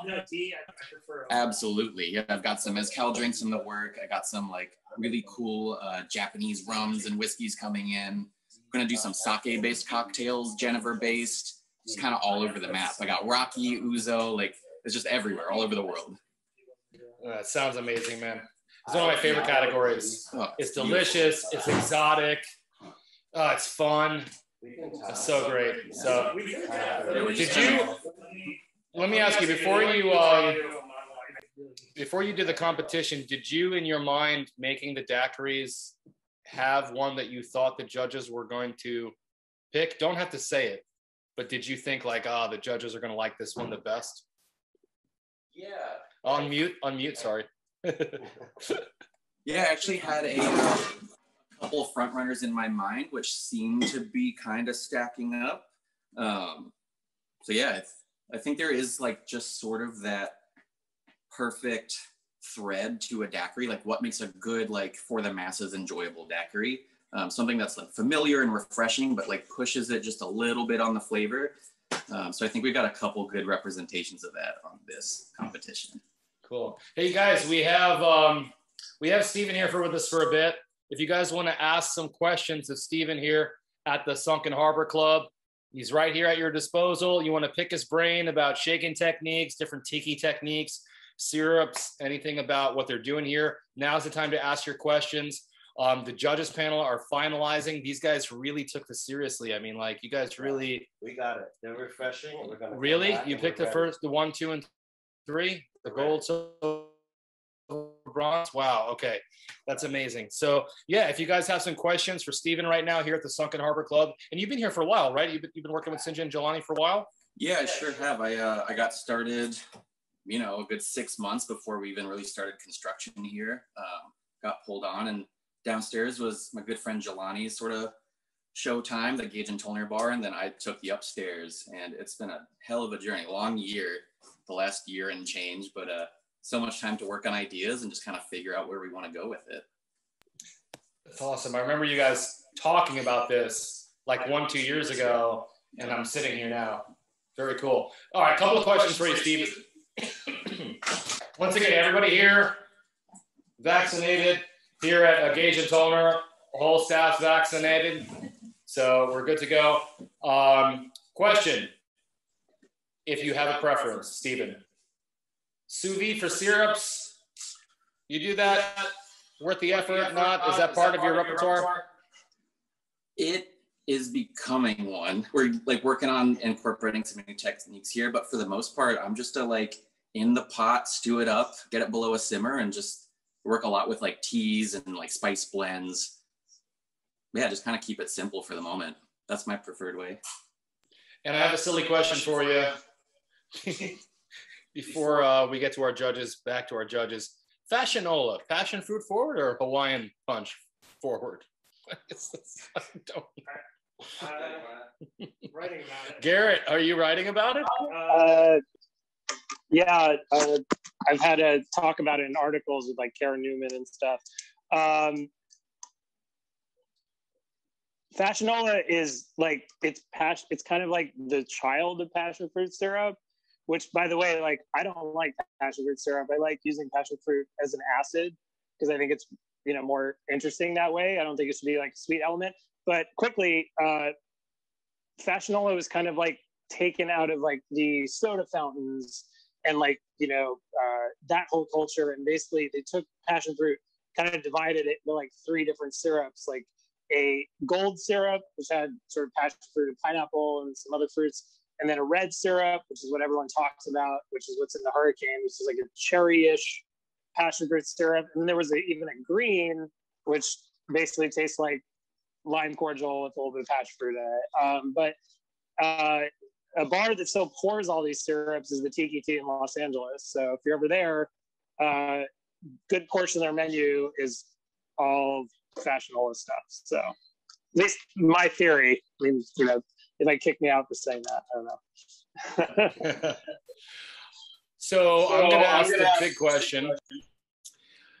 Do the judges have the gold, silver, bronze choices? You guys have all settled on those things? Is that yes? Okay, so if that is correct, would you bring your results to Steven and Alex of Gage and Tollner so that we can do the bottle reveals now? Okay. Is that cool? Yeah. Are we ready for this? Are you guys at home ready for the bottle reveals? What was the name of the bar in LA? Which bar? Tiki Tea. Tiki Tea. Classic. Oh, no, sorry. Tiki Tea is the bar in LA, whoever was asking. Let me see. Sarah Spence. Yeah, classic. Great tiki bar in LA. Originals. Cheryl is so ready. I'm ready for the bottle reveal. So this is everybody's. okay, so we have 2 bottles of each of the spirits, right? They provided. So would you bring me one here and then you can model one there by the bar, or only one? Okay. So then I tell you what you do. I've got you right here. If you would just hold it big, like in front of your camera, that's 3rd place first, then 2nd, and then we'll wait for the 1st. Wait, what? There was a tie?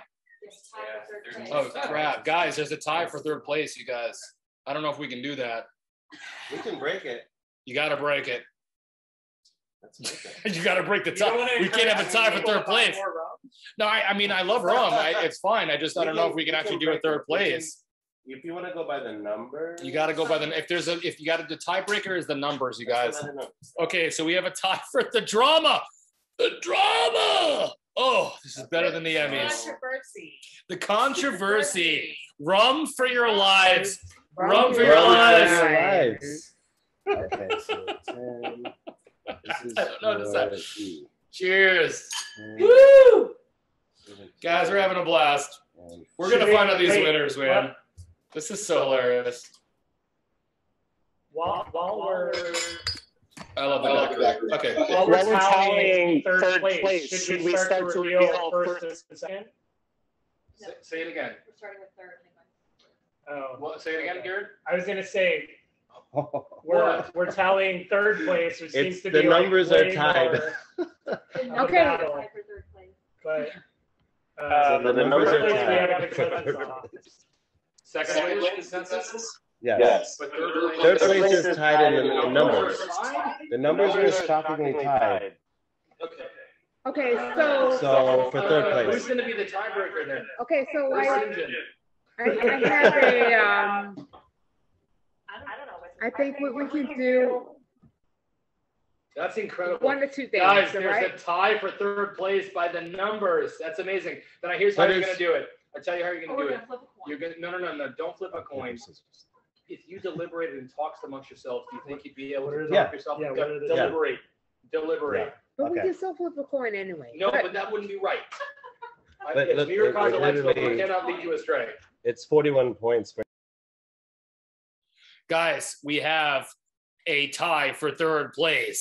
Can you believe this? Oh! Okay, that's a fun. So the judges are going to deliberate. You guys are going to talk yourselves into the 1, 2, 3. I bet you that you will.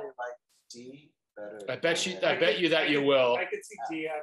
Yeah, I would 100% say The D. drama. I need a drink. Randy needs a drink. Who else needs a drink at home? I need another daiquiri, or I don't. That's what we're drinking tonight. Steven's like, I've needed a daiquiri for 3 hours, dude. He's like, I've been making you guys the daiquiris. He's like, I've been making the daiquiris. I have a recipe. Hey, Max, you want to share your funky recipe daiquiri in the chat? That's fine, man. Go ahead. So That's fine. Yeah. Yes, you guys, you share your favorite rums for the daiquiri in the chat. Your other favorite cocktails in the chat. That's fine. Your other favorite. Hold on a second here. Let's talk about great rum cocktails. No. This is it though. No, but classic rum cocktails though. Who in the chat can name some great classic style rum cocktails? Not the rum old fashioned or a rum Manhattan. Yo, That is a somebody can classic name variation. a Cuban While the rum judges, what? called journalists. You I have will it. send you a signed copy of my book. good. If you can send me the name, Journalista, there's a Cuban name for it. Get on mute. Oh, shit. Hey guys, I'm not good at that. If you can send me the name of a cocktail that is called in English, the journalist or the correspondent, when you translate it into Spanish, you can get a signed copy of my book. Okay. Classic You guys hear that? Cuban cocktail. You're going to get a signed copy of Shannon's book, Tiki Modern Tropical Cocktails, if you can. Name this classic cocktail from 1920 Cuba that literally translates to journalist or correspondent. The And, cocktail translates to journalist or correspondent. and it's a rum cocktail shaken and served up. La Periodista. Yes, all right. Put the Oh. name in the chat, Very popular in Boston. and then we will hit you up with details on how to get your address in the log. And you got the book. Thank you. It's a fun drink. Doesn't get enough play, and I'd love to send my book to you. Wait, Shannon, What? can you guess who guessed that? Wait, who was that? I didn't see it. Can you guess who guessed it? I don't know, man. I can't see it. I bet you can. All right. Hey. Ben Schaefer, the rum reader. All right, Ben. Cheers. You're cheating. Hi, Cheers. Ben. Hey. Cheers to Ben Schaefer, the rum reader. Yeah, what's good, man? Amazing. We love it. We're having a great time, you guys. Okay, so we're gonna have it's a very cool reveal, man. This is the most fun part, I think. This is a really fun part that we get to see. Do you have what you need for the winners? Do we have a tiebreaker already? Yeah, We broke the tie. Okay, we're gonna see who's in third place. Hey, Steven, would you go ahead and reveal who is the third place tonight, the bronze winner of best rum in the daiquiri? Hold it up to the camera. What brand? Who is it? 10 to 1. 10 to 1. 10 to 1 rum.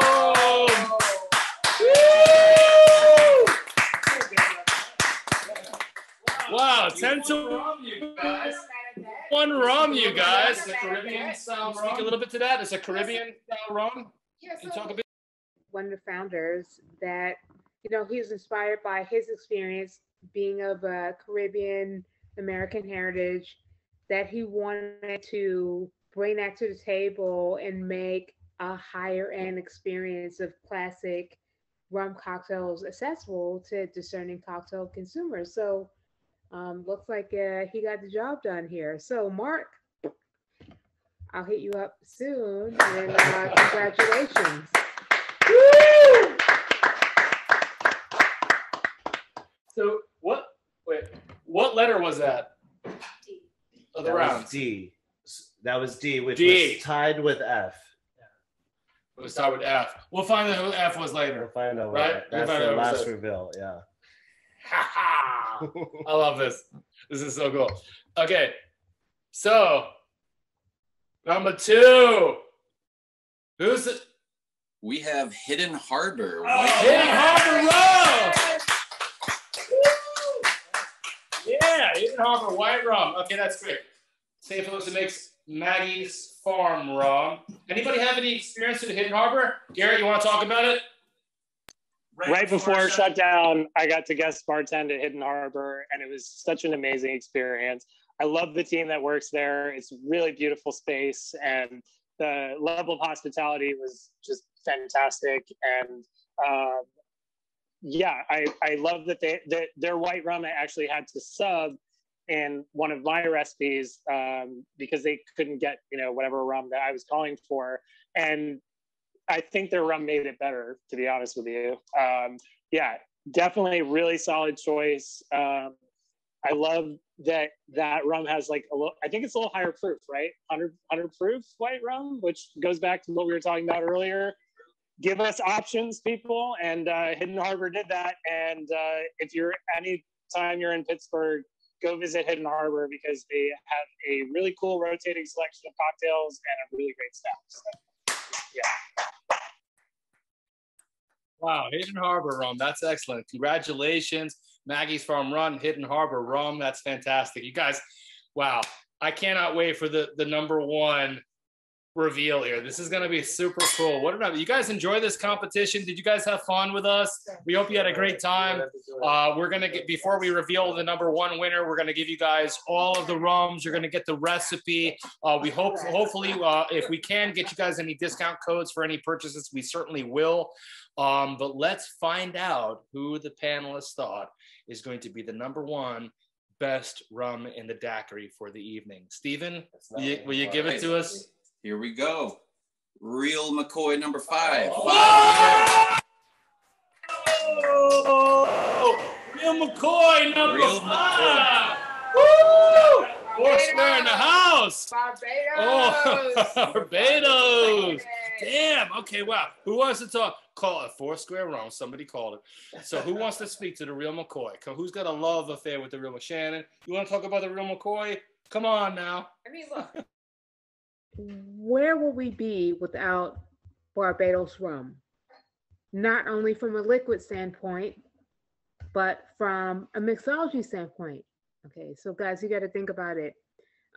Barbados is where Portuguese planters and distillers, in collaboration or cahoots with the Dutch, you know, kind of brought their craft up in Brazil, where cachaça was birthed, and then had some, you know, little forays into Guyana, but it really hit this kind of high point of efficiency in terms of running a sugar plantation as well as doing,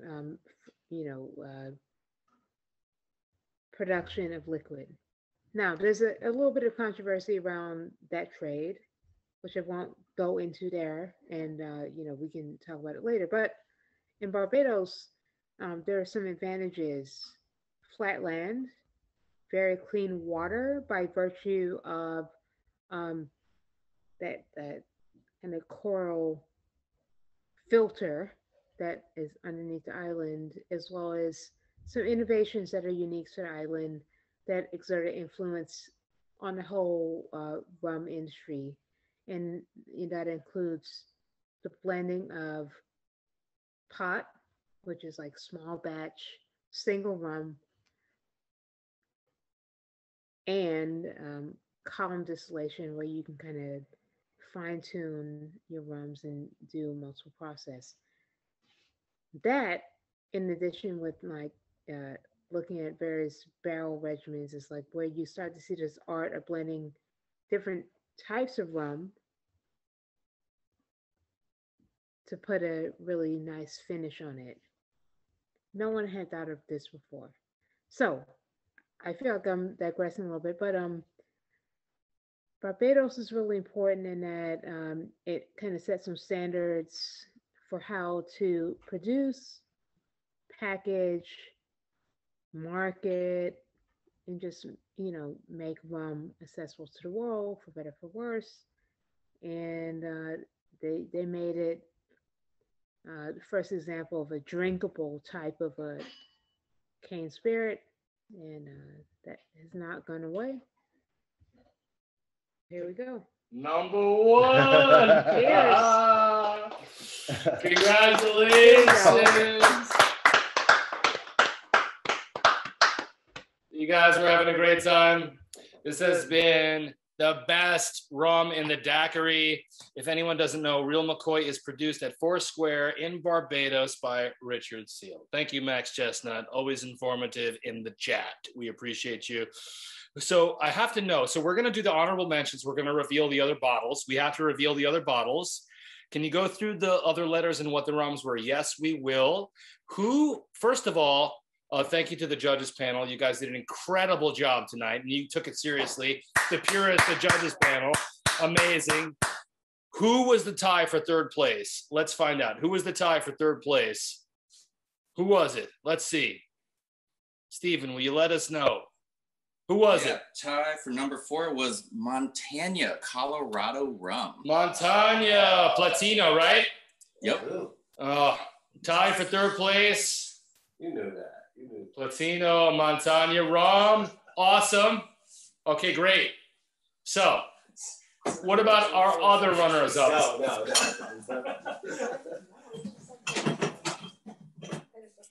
And what letter was Montana? It was F. That was F. But F. No, the reason we were trying to go between those two is because those F and I think it was D were the two that we thought would sell the most. And so those were the people pleasers. Those were the ones that were easygoing and we would sell pictures and all of that stuff. The second place was closer to the classic, and the first place was what we liked the best. Yeah, wow. That makes sense. So you heard that, right? There was some votes based on, or numbers based on being user-friendly, knowing your audience, right? You guys are bar managers, bartenders, spirit managers. You have to know what your audience is going to want. And then the other part was the first place was what you liked the most. What I like the most is what you guys like the most. Yeah. Okay. Second's closest to the classic. Yeah. Right, and the second closest to the classic, and third most user-friendly. Is that right? Okay, interesting. Yeah. Let's see the bar view. The bar view is right there. Alex, Alex, that's right. Guess the control. Do we want to guess the control? Does the judges want to guess the control? Garrett, if you know it, don't say it. No, but it's a blend. I think. Really? Okay, the judges are going to guess the control round. Hold on. Audience, you guys want to guess the control? And the judges guess the control. And I know it. I'm out of it. I can't do it. Yeah, I know it already. So Probitos, no. Dennis and White. They have to know. Oh! Okay. Dennis and White is the control round. Denizen Dennis and White, because I guess they let you know that you were right. I could tell. That's what it was. I could tell. That's what it was. So that was A. Yep. Yes. That was A. Yeah. A was Dennis and you guys.